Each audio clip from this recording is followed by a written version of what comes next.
Yo, what is going on, everyone? My name is Mewtwo Fan Nate, and welcome to my APA Season 3 Draft Analysis. Now, this is going to be a very weird video. It's not because it's like a weird video, but just the draft overall was really weird for me. I feel like this is the weirdest team I've ever drafted. And it's not bad or terrible or anything like that. It's just really weird for me to use, I think. But it's definitely not terrible by any means. Now, before I get into the actual draft analysis part of this kind of thing, there will be a link to every single coach in this league, their channels and Twitters and things like that. Whatever they have is going to be in the description of this video. Go check out all the coaches and subscribe to them so that way you guys do not miss out on a single video. So, now, pretty much my thought process going into this draft was I wanted to get like a Celesteela and a bulky fairy like Mega Altaria, and apparently that's the exact same idea that aDrive had. So he ended up getting Celesteela, and I was like, well, I guess I'll just get Mega Altaria then, because I wanted to get Mega Altaria, but I also wanted Celesteela, so I just figured I would like put my Steel type on the back burner for now and just figure it out later. So we got ourselves some Mega Altaria, and I like Mega Altaria. It's good all around. It can be physically offensive, it can be specially offensive, it can be physically defensive, it can be specially defensive. It can do a lot of different things. It could be a cleric for the team with some heal bell. It could support the team with some defog. It has the ability to hit things through substitute with hyper voice. It can even be a setup sweeper, whether it's like a Dragon Dance set, an agility set, or it could be even like a Cotton Guard Roost set that boosts its defenses. So, you know, of course the reliable recovery with Roost is also very nice, and a very good typing too.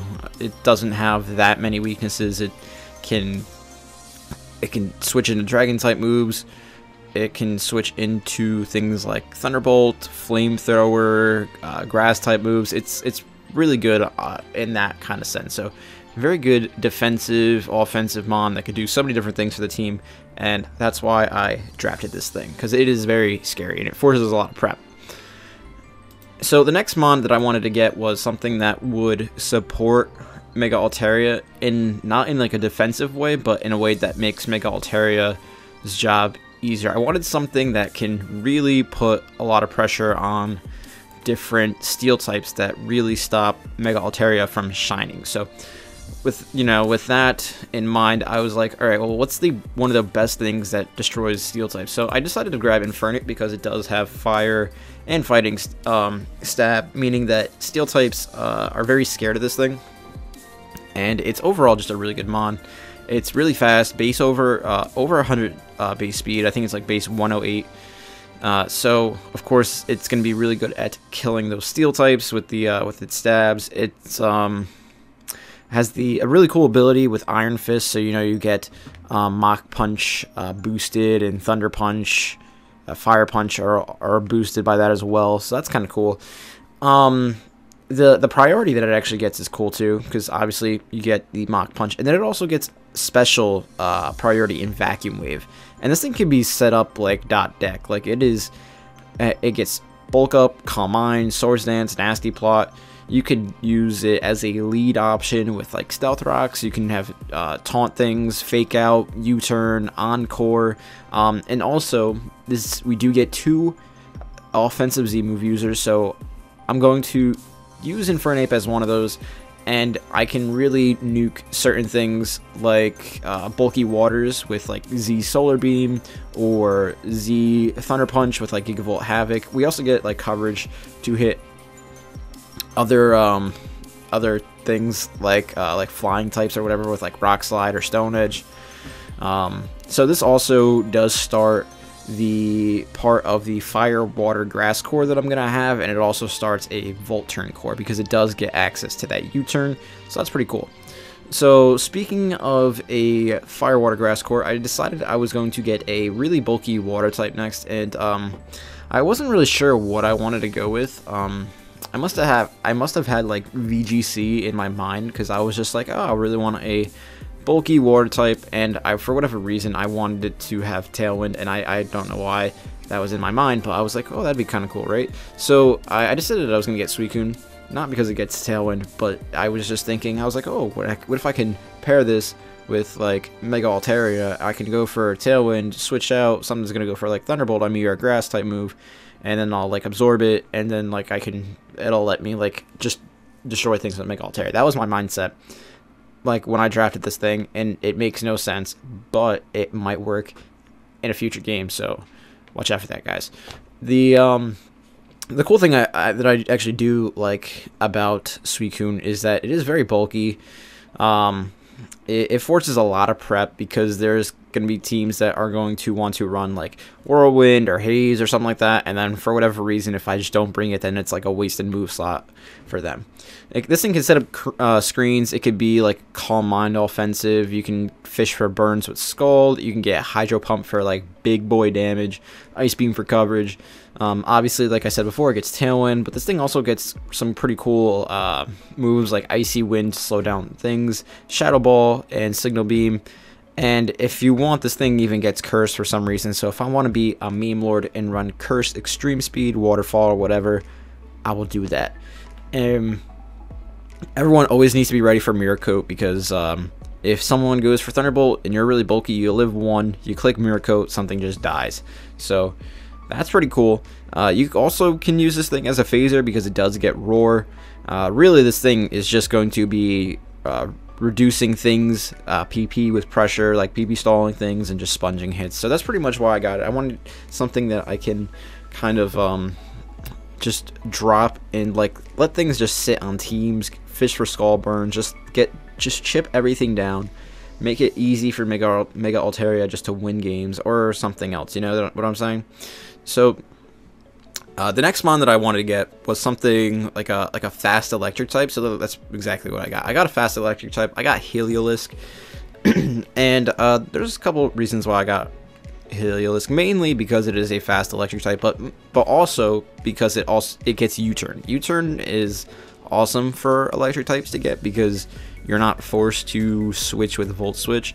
You can use Volt Switch, but U-turn is cool because when ground types come in and they expect to block a Volt Switch and like steal your momentum, you just go for U-turn and you get out of there anyway. So that's cool. This thing gets some cool coverage moves. It gets like Dragon Pulse, Thunderbolt, Focus Blast, Surf, and Hyper Voice is a really good, powerful stab that it gets. Another cool thing that this thing gets is Glare, so you can paralyze ground types on switch-ins and things like that, so that's kind of cool. I'm also going to make this thing one of my Z move users because I really was just like, I really want to use Z Hyper Beam. That was my only thought process going into this, but you know, you could also use it for like a Hydro Vortex or something like that with Surf. So it's, you know, it's got more things that you can go for, or like the Phytinium Z. Just like there's a bunch of different things that you can use with Heliolisk, Gigavolt Havoc, whatever it may be. But I think it's a decent Z move mon to use. Probably one of the better ones on my team. Like there was some other ones I could have picked, but I think Heliolisk is probably the best option for the team. So looking at this now, I really only have one like Stealth Rocker and Infernape, and I don't really want to use Infernape as my main Stealth Rocker, so I was like, okay, well, I need to get something with Stealth Rocks. So I was gonna get Uxie, or Uxie, or I think it's Uxie. It's pretty sure it's Uxie because if you look at the Japanese wording, it's pronounced Uxie. So it's gonna be Uxie. Obviously, I'm just going to steal Dan's nickname of Cerebro because GBA Season 5, awesome team, awesome nickname. This thing is gonna win me a championship, I guarantee it. Anyway.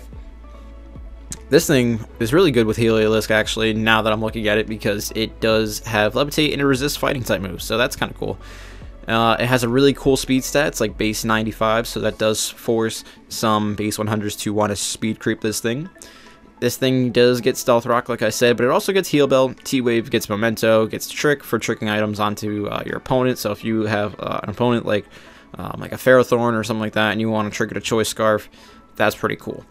And that kind of just renders something. It's just completely useless, honestly. And I think that's pretty cool. So This thing is more than likely going to be playing a defensive role on the team, but you know, you can be offensive with this thing. You know, set up a couple Combines or Charge Beam boosts, and then you're good to go. You know, honestly though, if this thing gets like Stealth Rocks up for the team and just dies, then it will have done its job for the week. This thing also does contribute to the Volt Turn core because this thing does get access to U-Turn, so that's kind of cool. So now we have Infernape with the U-Turn, we have Heliolisk with Volt Switch and U-Turn, and now we have Uxie with the U-Turn. So that's good. So we have a little bit of a momentum thing going for us. So that's kind of cool. The next mon that we have drafted was something that I also wanted to kind of pair up with Heliolisk in a way, just to make things easier for Heliolisk, because I always want my electric type to be good, because there's a lot of like Heliolisk has like a very good offensive typing. Like not many things like to take Hyper Voices and like Thunderbolts. So pretty much I wanted to help support that even further. So I got Gligar, and Gligar is pretty cool because it has a relatively fast taunt, U-turn, and defog. Like it has base 85 speed, so you can definitely use that speed to your advantage. I actually did not know this until very recently. You can run immunity now with defog because of Gen 7 and the move tutors, so that's pretty cool. It's not the most offensive mon, but you could still set up a Swords Dance with this thing and boost your offenses, and because it's so fat, you can usually set up like SDs and Roosts like no problem. And then you could also support the team even further with like Baton Passing a Swords Dance or Baton Passing an Agility.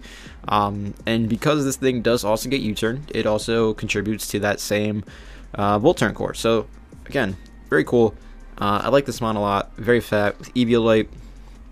The typing I'm not too thrilled about, but you can always like this thing, you know, it's not the worst. Like 4 times weaknesses, not always the most terrible thing that you can get. So with that being said, we are going to move on to the next pick that I got, and that is Superior. Hashtag never missed. Shout out to Kyle, who missed every single Leaf Storm in like the P4G. And I like this thing a lot because this thing is always a threat. Like you have to prep for this thing, or it just will run through teams. Like if your team does not prep for this, you will probably get swept. Because if you don't have something that is dedicated to Superior to check it from sweeping, then it's pretty much GG. So this thing is also pretty good for pairing up with like things like Suicune, because you know Suicune could just set up screens. You bring this thing in and you win. You just set up to +6 contrary with your Leaf Storms, and you take souls.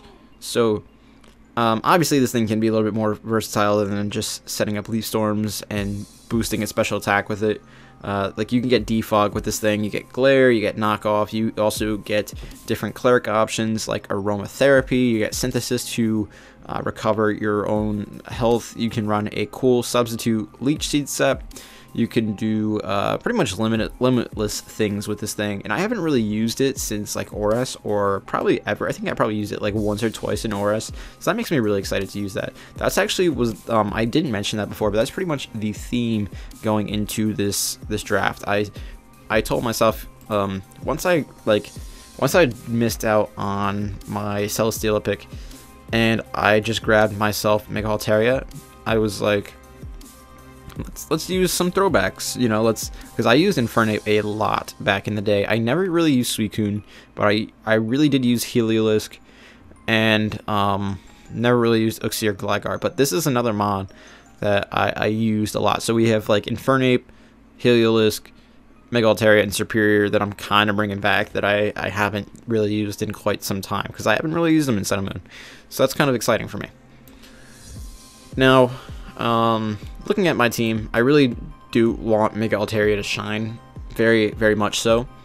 And if it's not really common knowledge, Mega Altaria loves to set up with like hazard stack. Like if you get up some like toxic spikes and regular spikes, then you can do some very good work with Mega Altaria. It makes it a lot easier because you chip things down.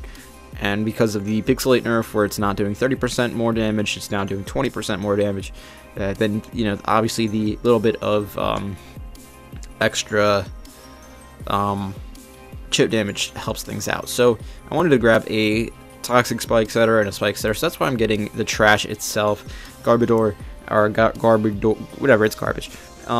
So pretty much the whole sole reason of me drafting this was because of spikes, but after looking at it further, it can be pretty good actually. You have things like it can be pretty bulky, and you can run like Pain Split, Rocky Helmet, Aftermath, and if I want to, I can be freaking offensive with it. I can run a weak armor set with like Life Orb. If I land my gunk shots, then we're looking pretty good. This also gets Drain Punch and Seed Bomb for coverage, so that's pretty cool. You can also stop things from setting up with Clear Smog, and if you want, you could even be a meme with this thing and run Explosion, so that's cool. And that's pretty much all I have to say about this thing. It doesn't really do too much, but it has some definitely some options, certain weeks, some viability that it can run some cool sets. So the one thing that I was really missing from this draft right now was definitely like bird spam, because Gligar, while it is a flying type, it doesn't really get that many good flying moves, and if I want to, I could run like Fling Acrobatics, but still not going to hit very hard. So I decided I was going to grab Honchkrow, because Honchkrow hits very hard, and it also is a very decent wall breaker. If you run this thing Choice Scarf, you can run it with like Moxie and things like that. It also gets priority Sucker Punch. It has a really cool base speed stat of base 71, so you can outspeed a lot of base 70 pokes running around. I think Bisharp is like base 70, so that's pretty cool. It has a really good way of hitting steel types with Heat Wave and Superpower, so you're not just limited to like switching out with this thing every time you just click a bird type. Like, it doesn't have bird type, flying type move. So it's pretty cool, I think bird spam with coverage is pretty good for the team, because they didn't have that before, and it also gives something for other people to want to prep against. Like they might want to bring Substitute because they're fearing this, but then I also have then they're going to be like second guessing themselves, because it's like, oh, he has Heliolisk and Mega Altaria with Hyper Voice, maybe I can't run sub, I might just have to take the Sucker Punch and like choose the 50-50, you know what I'm saying? So I think this was definitely a really good bring. I wish it was a little bit faster, but this thing is pretty cool. This thing also gets Defog too, and it also could be a special mon, because it does get Nasty Plot, and I believe it also gets Calm Mind. So, and it has like base 105 special attack, so not bad by any means. The only thing really holding this thing back is its like defensive stats and its speed. So we can we definitely work around with that, especially because it has priority. So next mon, the next couple mons, I actually did not know what I really wanted. I know I was still missing a steel type, but I was also missing some speed, because I didn't really have anything that was like base 115 speed or higher. So that's exactly what I got next. I was gonna get my steel type, but I was like, let me wait till like the last round, because I think I can wait just one more turn and I should be good. So I got Ambipom, and Ambipom is pretty standard, I should say. Like, not like it's standard, like it's always gonna run the same thing, but it's got a lot of coverage moves, and it often runs into 4 move slot syndrome. So it's very basic with that sense. Like, you pretty much, like, if you look at someone's team, you pretty much know, like, your opponent's gonna know what you're gonna want to bring. Like, if you have like a Landorus, you're probably gonna bring like Ice Punch, that kind of thing. If they have a Ferrothorn, you're probably gonna bring Fire Punch. You know what I'm saying? Like, it's kind of easy to figure out what Ambipom's gonna be running when they bring it, So it's not like super good, but it's definitely fast, and it also contributes to the Volturn core. Gets multi-hitting moves like double hit and tail slap, so you can break sashes, go through subs, that kind of thing. Gets utility with knockoff and switcheroo, so you can do that kind of thing. It also gets like agility and Phantombass, so that's cool. So you can do that to further support the team. And that's pretty much it. That's all I have to say about this mon. So now it is the last round, and I need my Steel type. And obviously I don't have that many points left, but there's still like a really decent Steel type left on the roster that we could choose from the tiers that we could choose from. So it's not as good as I want it to be, but I think it's going to be very, very good. I think it's going to be very important to the team. And that mon is none other than Escavalier. Now, I did snipe this from Deathly, and I am very sorry, but I kind of need it. I know you're running a rain team, and this is a really good mon for the rain team, but I think this is good. You know, if it doesn't work out, we can always trade, right? Maybe. So this thing is pretty cool because it is a fairy killer. And it is, for Mega Altaria is also weak to fairies, so this thing is really good for switching into types that Mega Altaria does not want to take. Like, Mega Altaria does not want to take Ice type moves, does not want to take some Ice type moves and Fairy moves, and I'm not sure which one I said, but I'm going to say them both again. So this thing can switch into both of those moves, and it's pretty good. It has a base 135 attack, so that is pretty strong. That's very whopping and very strong. It's also pretty bulky, and this thing can hit with like banded iron heads and mega horns. It could be really, really strong. And then you can also run this thing bulkier with like assault vest, and then you can live a lot of like non-stab like fire moves, like hidden power fires and things like that. You also have a really cool ability in Overcoat, so you can switch on different like spores and sleep powders and cool things like that. You also get coverage in drill run, so if you do predict a fire type do want to switch in on you, you can click that drill run, potentially get a crit and knock that thing out. So that's pretty dope. This also does give me a Pursuit Trapper and another knockoff user. So that is going to be the draft analysis for the APA Season 3. Let me know your thoughts down in the comments, and let me know what you think about this beanie, because I'm pretty self-conscious about it. I don't usually wear it, but my hair was a mess. And yeah, cool. Comments, likes. We're about like 8 subs away from 1K, so if you guys want to hit that subscribe button, greatly appreciate it. I will see you guys later. Peace.